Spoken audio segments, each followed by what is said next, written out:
Hi, my name is Marilyn, and today we'll be unboxing the HPE Aruba Networking AP-679. If you find this video useful, please click like and subscribe to stay up to date with all the latest content. The 670 series is a range of Wi-Fi 6E capable outdoor access points from HPE Aruba Networking, with AP-679 being the model with a built-in dynamic directional antenna. Let's get straight to the unboxing. Here you have your startup guide, installation, configuration and safety guide, and warranty information. The unit also ships with a USB-A to USB-C console cable, waterproof gland for your network cable installation, and the grounding lug connector. We will have a look at the AP a bit later. There is nothing else in the box. The AP-679 ships in a weatherproof enclosure with the mounting attachment already pre-installed. The unit weighs in at 3.6 kilograms and is quite large since it needs to house 3 wireless radios as well as Bluetooth and Zigbee. On the side, there is a waterproof plastic cover. You will need a size 8 Allen key to open it. Behind it is the LED light as well as the reset button and the serial port. On the back, you will find your grounding connector into which you should install the grounding lug. Use this to earth the device properly after installation. Let's open all of the waterproof seals and see what's behind them. Here is a 2.5 gig multi-rate capable Ethernet port that can be used for data connectivity and is the only way to power up the AP.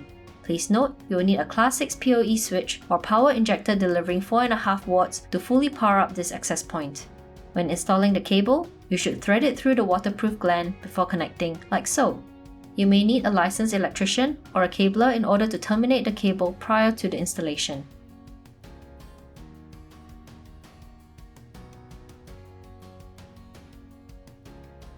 This AP has built-in BLE and Zigbee radios, and in addition comes with USB-A and USB-C ports, which can be used to provide IoT connectivity to a wider range of devices.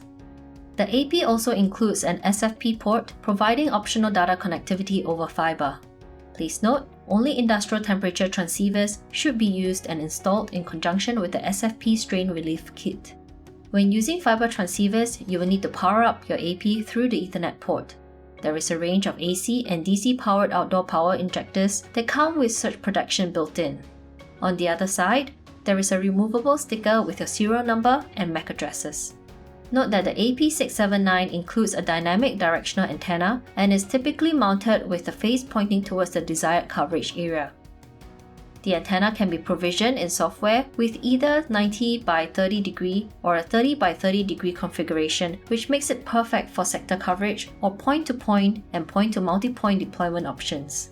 This AP uses the same mounting bracket options as the AP500 series outdoor APs. Check out our HPE Aruba Networking outdoor mounting brackets video for more details on how you can install this access point. And there you have it. For more information, check out the library via our website link in the description below. If you found the video useful, please click like and subscribe to stay up to date with all the latest content. Thank you for watching!